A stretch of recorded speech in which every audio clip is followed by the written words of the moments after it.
আজকে আমি আপনাদেরকে দেখাবো জলছিড়ি আবাসনের ফলে স্থানীয় এলাকাবাসী এখন জলাবদ্ধতা।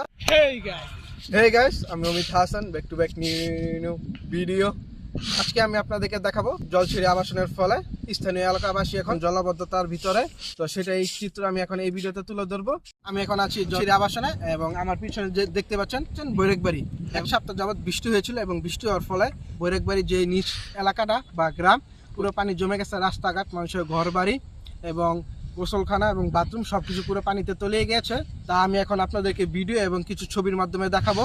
বৈরাগবাড়ির উপর তারা নির্মমভাবে অত্যাচার করছে বাংলাদেশ সেনাবাহিনী। তারা অন্যায় জুলুমভাবে আমাদের পানি বন্ধ করে রাখছে। তারা পুরা বৈরাগবাড়ির এলাকা পানি বন্দি করে রেখেছে, মানুষকে ঘর থেকে বাইর করতে দিচ্ছে না তারা।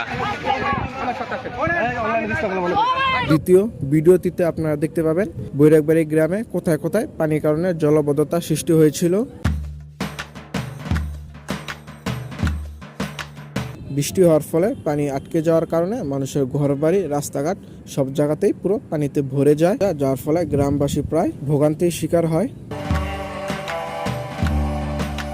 বৈরাগবাড়ি স্থানীয় গণ্যমান্য লোকজন মিলে এবং আবাসন প্রকল্পর লোকদের সাথে কথাবার্তা বলে যে পানি জলাবদ্ধতা সৃষ্টি হয় তা নিরসনের জন্য পানি নিষ্কাশনের ব্যবস্থা তৈরি করে।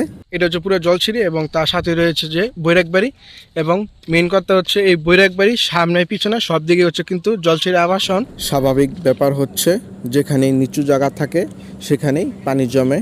আপনারা যেই মস্ত বড় একটা পুকুর দেখতে পাচ্ছেন, এই পুকুরটি হয়তো বৈরাগবাড়ি এলাকার ভিতরে পড়েছে এবং এই পুকুরটি আমার গত ভিডিওতে আপনারা দেখলে পানির পরিমাণ খুবই কম ছিল এবং এতদিন বৃষ্টি হওয়ার ফলে এখন প্রায় পানির পরিমাণ অনেকটাই বেড়ে গেছে। হয়তো এসব পানিও তাদের ঘরের ভিতরে ঢুকতে পারে।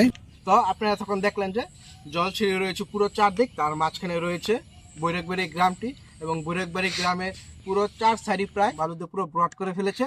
এবং এই গ্রামের পানি যেখানে নামতো বা ছোট খাল বিল ছিল, পুকুর ছিল, তা সবকিছু আবাসন ভরাট করার ফলে যে পানিটা নামতো ওই পানিটা এখন আর নামছে না। তাই এখন ঘরবাড়ির পর্যন্ত প্রায় আটকে গেছে, যা ঘরবাড়ির ভিতর প্রায় ঢুকে গেছে, মানুষজনের বসবাস প্রায় কষ্ট হয়ে গেছে।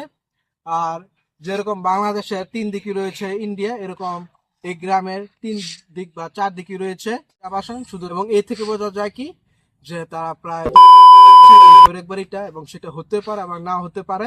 অনেক সন্ধ্যা হয়ে গেছে এবং অন্য পাশে যে গাছপালা দেখতে পাচ্ছেন ওইটা হচ্ছে বৈরাগবাড়ি এলাকা এবং বৈরাগবাড়ি এলাকায় যেতে হলে এইটাই হচ্ছে তার প্রথম রাস্তা, মানে প্রধান রাস্তা। আগে এই এলাকার রাস্তাটা আরো নিচ ছিল এবং এখন প্রায় অনেকটাই উঁচা হয়ে গেছে এবং আশেপাশে আপনারা ঘর বাড়ির দিকে তাকালে আপনারা বুঝতে পারবেন কি পরিমাণে উঁচা হয়ে গেছে।